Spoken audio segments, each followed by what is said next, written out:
What if Duke wins the ACC? We say, well, that's absurd, Rece Davis. What are you talking about? That's a turnover-prone ball club that has squandered chance after chance after chance. Yet they seem to only squander it in non-conference games. They still have one conference loss. They've 4 losses overall. SMU has got 3 losses overall, only 1 in the ACC. Then you had Virginia step on a rake, hit themselves in the face. Finally, Virginia showed great ability to step on rakes and then dodge and not get their nose broken until finally this week against Wake Forest. Louisville, it's almost, you almost predict it at some point. Now they're going to beat somebody, going to lose to somebody. So they've come back to the pack a little bit and then sort of sneaking around the chicken coop. ACC pride on the line with game day there this week. Pittsburgh against Notre Dame. I think that's a huge game. It means nothing for Pittsburgh's chance to get in the playoff. Nothing. They just have to win the ACC. They have to find a way to get into the ACC championship game and then actually win it. But what the importance is for the conference is that the conference desperately needs a win like that in order to elevate whoever emerges from this mess. Now, if it's Miami, somehow they're going to be fine. If it's Duke or maybe even SMU or maybe even Pittsburgh with a loss to Notre Dame, that's going to be a problem for the ACC potentially with depending on who wins the American and James Madison. What about that? That is interesting. Before I dive down your hypothetical rabbit hole, I want to ask you, Rece, are you going to remind the crowd at Pitt who picked Pitt to make the playoff before the season? Probably not.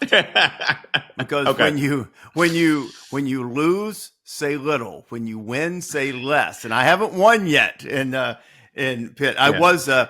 I was approached a couple of weeks ago, which made me more reticent to include them on the AP ballot, which I did not until yesterday.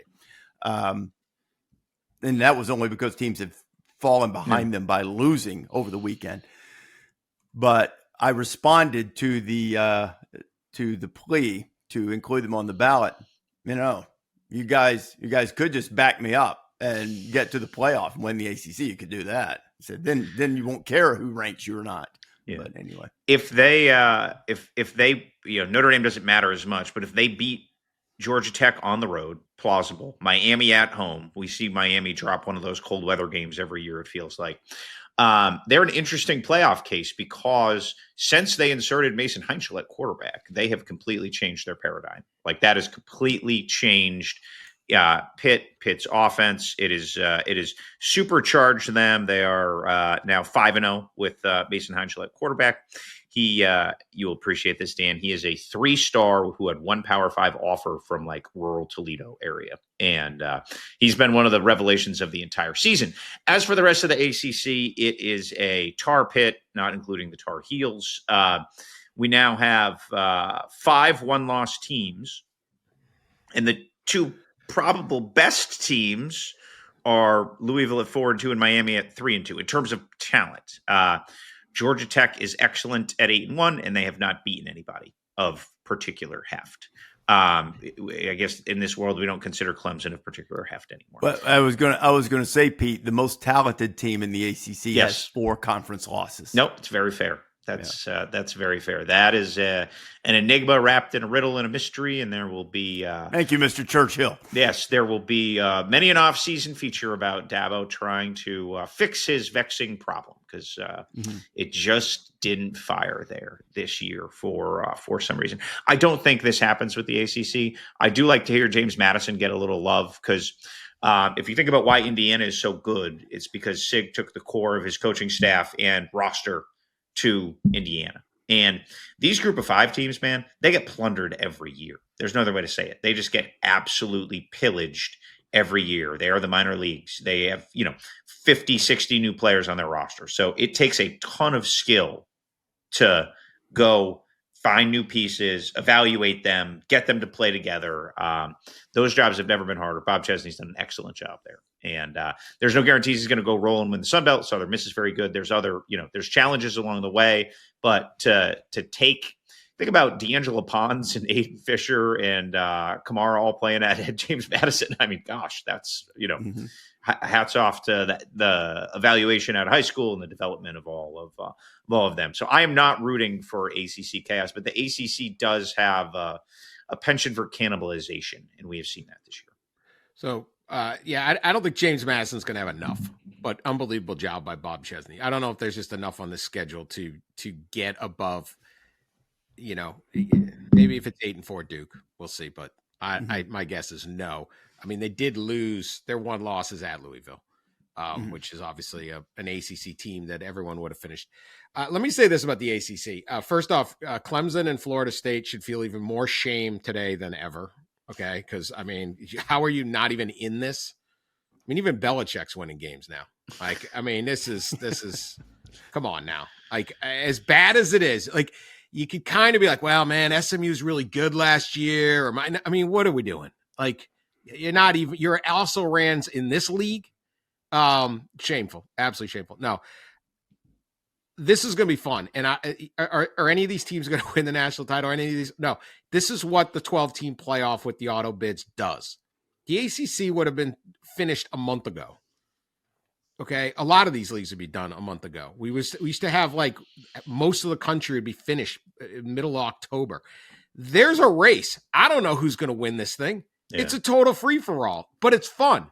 And for these schools, it's a great opportunity to win the league and make the playoff, not make it to the go lose $2 million on empty seats at the Fiesta Bowl, but actually make the playoff. And it's fun. Maybe it's Pitt. Maybe it's Georgia Tech. Maybe Virginia rallies and gets this done. The weird Virginia with only one league loss, but they lost to 2 ACC teams. Okay, make it make sense. Yeah. It's like, and I thought the Big Ten having 18 teams was the weirdest math. That's the weirdest math. So what do we got here? It's fun. This is going to be a fun sprint in the last 3 weeks. This is what the playoff does to all parts of the country, all parts of the league. I don't think any of these teams are particularly great, but somebody's going to, at the end, win and get a playoff bid. And it's like when you watch the week before March Madness, and Pete and I used to cover the Metro Atlantic Championship all the time. And man, they're storming some, Civic Center in Albany, and yeah, man, Marist, we're in, Marist beats Siena or something. And it's great. And they have their night. And that's what this league is going to do. They want more than that. I get it. But on a year where otherwise the league would have been finished weeks ago, we have a fun race the rest of the way. I don't know who's going to win it. It's total chaos. Maybe it's Duke. Quick shout out to Jim Mora Jr. and Yukon. They're 7-2. Yeah. Okay. Yeah. You can't win as an independent in New England. UMass they can't score 2 touchdowns in the MAC. Yukon just beating the hell out of everyone. Yukon has more ACC victories the last 2 years than Florida State. Wow. Should you explain New England United to Rece? Well, I used to propose that Yukon and UMass were hopeless, and therefore they should, like, when you have like like a lot of times, like, hockey teams in high school doesn't have enough hockey players, so they form a united team, like they put 2 towns together, especially small towns. So I propose New England United, UMass and Yukon together, and maybe we could form a team there that could do something. Meet like Agawam or something. Yeah, practice like a parking lot in Holyoke, like, just a couple fans. No, Yukon is doing it without it. They're like, you don't need UMass. There's no need for New England United anymore. Yukon is win women's basketball title, men's basketball. Oh, you throw us out of all your leagues or whatever. Nobody wants us. Boom, 7-2. We're the ACC champs. They're the ACC champs. There are a couple of things. First of all, I was listening to the end of that game driving home. Okay.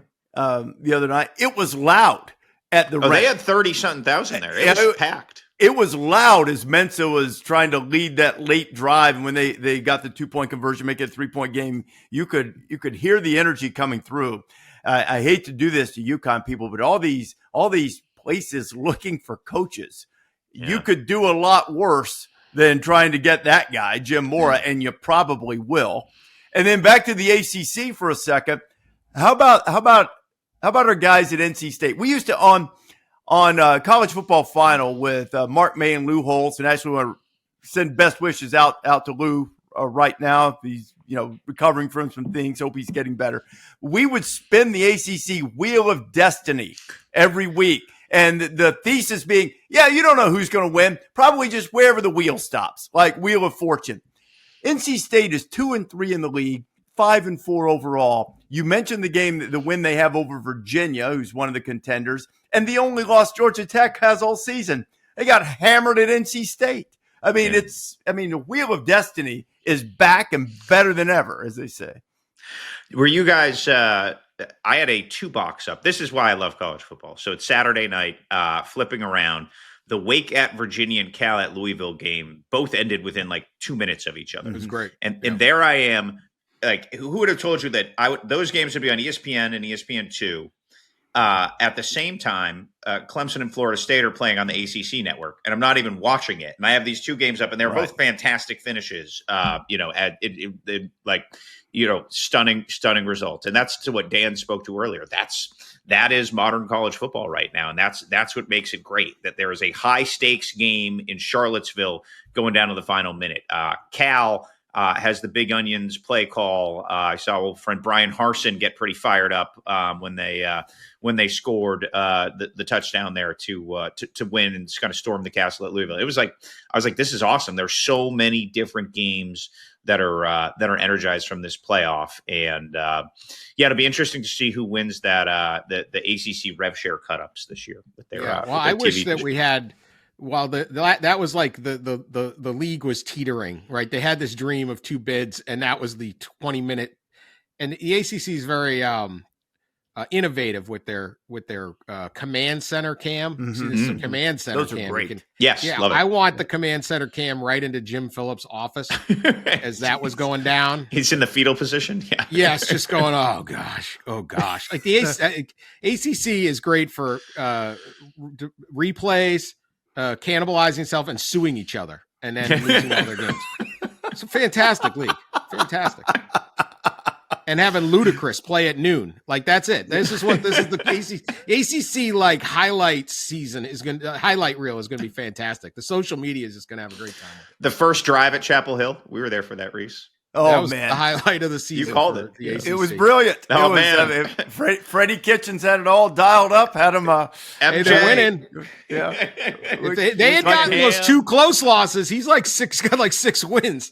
Yeah, you know what? They're winning. Dan, that's a great point for all the grief he took, and they earned it. They earned some of it, or a lot of it, the way they played.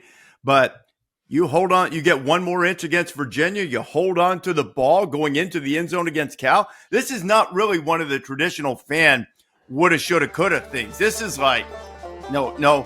They had the play, and they didn't secure the football, or they didn't get the 1 more inch, to get it in against Virginia and win the game. But they've improved. They're playing much better.